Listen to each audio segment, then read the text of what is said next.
පාර්ලිමේන්තුව ගත්තොත් අවුරුදු 25.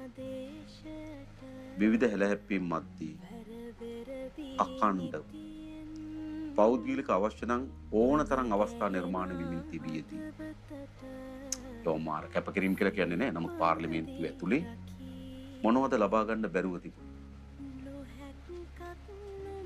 අපි ඇස් ඉදිරිපිට මේ දේශපාලන වැහැරීම් අපි දැකලා තිබේ. අපේ ව්‍යාපාරය ඇතුලේ සමීපතම සගයන් එළියට ගිහිල්ලා අපිට අවලාද ගහන අපිට එරෙහිව කටයුතු කරද්දී අපි ඇයි මේක දරාගෙන අල්ලගෙන හිටියේ මේ ජනාධිපති ධූරයක් කියන එකක් අරගෙන වෙනස් වෙන්න නෙමෙයි. මම ඉස්සෙල්ලා කිව්වා මේවා සමහර අයට ලොකු දේවල් වෙන්න පුළුවන්. මට නම් කිසිම ලොකු දෙයක්.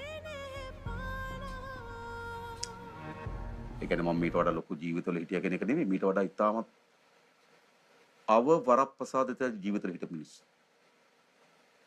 හැබැයි අපේ දේශපාලනයේදී මේවා ලොකු දේවල් නෙමෙයි. මේවා හෙට අත්තරින්න ඕන නම් අත්තරින්න පුළුවන් මිනිස්සු. හෙට සාමාන්‍ය විදියටම ගිහිලා ජීවත් වෙන්න පුළුවන් මිනිස්සු. මේවා පරම්පරාවෙන් බදාගෙන ඉන්න. පරම්පරාවට පෙළ ගස්සන්න. මේවා මත විරාජමානව වැජබෙන්න.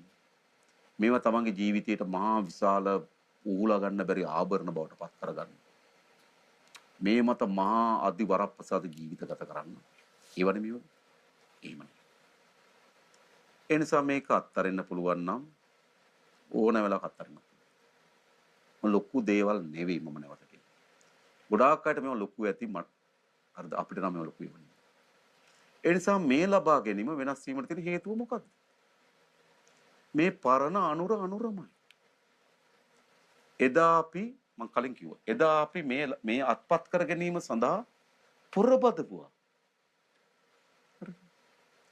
මම කියන මේ දේශපාලනයට සම්බන්ධ වෙනකොට අපේ මරණය ඉදිරිපිට තියාගෙන අපි දේශපාලනයට සම්බන්ධ වෙනවා. මාව මේ දේශපාලනට ගෙනාපු සොහිරම් මේ යනවා. මම ගෙනාපු ඇත් මේ යනවා. මේ ඔක්කොම දකිතේ මේ දේශපාලනට එනවා. දීර්ඝ කාලයක් අල්ලගෙන ඉන්න. මේ ජනාධිපතිතුරයක් අපම වෙනස් වෙන්නේ. එනිසා මම කියන්නේ අප කරේ තැබිය යුතු විශ්වාසෙම තිබෙන්නේ අපේ අතීතයේ. මම කොහොමද අනාගතයේ මට වචනනේ තියෙන්නේ. හැබැයි අතීතයේ තියෙන මට භාවිතා. ඒක නිරීක්ෂණය කරන්න. මම දන්න අය, මම ඇසුරු කරන අය, මගේ මිතුරා ඔවුන් දන්නවා මේ බලය විසින් මම ජනාධිපති සහ පැරණි අනුර අතර ඇති වෙනස්කමක් උන්ට පේන්නේ නැහැ. පොර බැදුව බලය ගන්න. අද පොර බදන මේ ගොඩ නගන්න. ඔච්චරයි තියෙන්නේ.